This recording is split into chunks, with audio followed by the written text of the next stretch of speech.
First reading, a reading from the letter to the Hebrews, chapter 10, verses 32 to 39.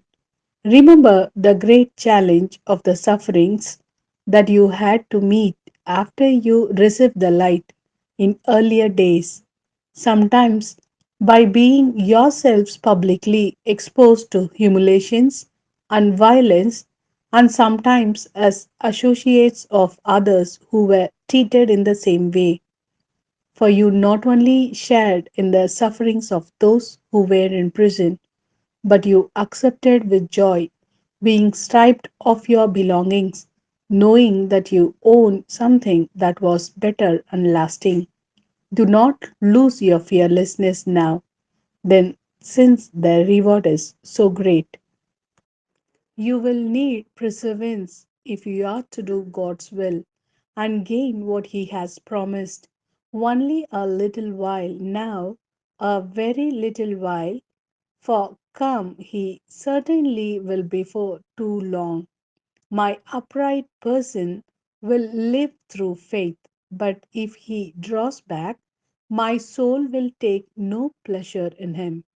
We are not the sort of people who draw back and are lost by it. We are the sort who keep faith until our souls are saved. This is the word of Lord. Thanks be to God. A reading from the Gospel according to Mark, chapter 4, verses 26 to 34. He also said, this is what the kingdom of God is like. A man scatters seed on the land night and day while he sleeps. When he is awake, the seed is sprouting and growing. How he does not know.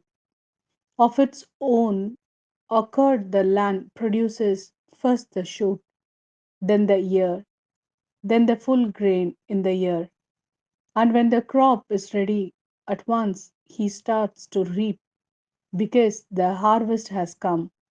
He also said, what can we say that the kingdom is like?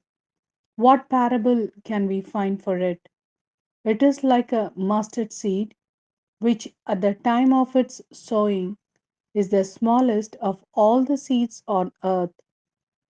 Yet once it is sown, it grows into the biggest shrub of them all and put out big branches so that the birds of the air can shelter in its shade.